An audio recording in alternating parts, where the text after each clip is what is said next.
Let me turn to Rick Shenkman. He's the author of Political Animals, How Our Stone Age Brain Gets in the Way of Smart Politics.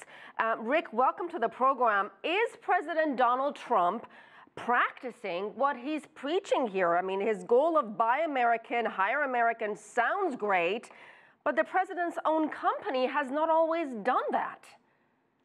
Well, and during the campaign, of course, he has said that many times that he was forced to buy his ties from China and his other products from Mexico and other countries around the world because the laws weren't written right.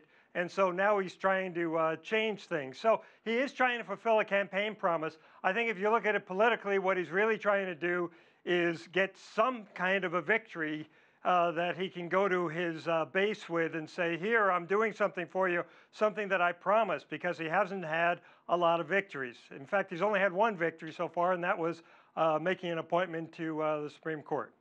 And American-made products, they are certainly more expensive. So if consumers can't afford it, will they buy it? And isn't that a fundamental problem?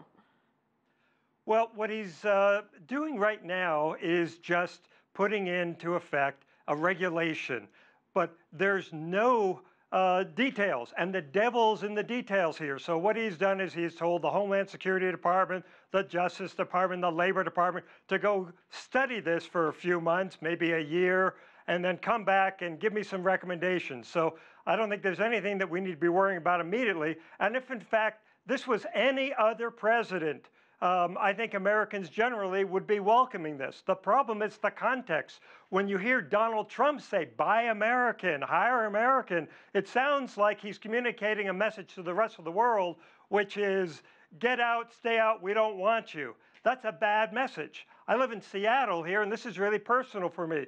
We are based here with Microsoft, with Amazon, and other high-tech companies, and they already hire thousands of people through this H1B program, and they really say they depend on it. So for me as a resident of Seattle, it's really important. I also happen to be a co-owner of a company called Study in the USA, and what we do is we help international students who are interested in studying in the U.S. come over here. Well, what are they all concerned about? They're all concerned about if they come over here and they get an education, is it possible that they're going to be able to land some big job for at least a few years that will make use of their training? They're really worried about it. So let me ask you more. Part of the downside. So let me ask you about H1B visa, or also known as the guest worker visa. If I'm an IT expert in India, and I'm used to coming to the United States on 6-month, 12-month visa, do I need to be worried at this point? Well, if you are one of those workers from India who is working for one of these so-called outsourcing companies, then probably you should be a little bit concerned, because these are the kinds of workers that the program has been tilted toward. An overwhelming majority of the workers who have come in under this program have been from India, not from China, but from India.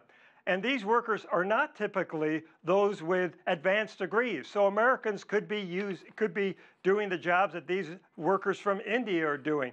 And so, yeah, they should probably be worried. And finally, as you mentioned, you're in Seattle. Do you see the possibility of companies like Microsoft that you mentioned, Amazon, Boeing? Do you picture a scenario where they would just take their business to Canada? No. Amazon is just now completing the building of 3 gigantic office towers right downtown, not just 10 blocks away from where I'm sitting right here. So I don't think they're moving anywhere. I haven't heard that Microsoft's going to be picking up and leaving its Redmond campus. So no, I don't think that that's a possibility. All right, we'll leave it there. Rick Shenkman, thank you so much. All right, thank you.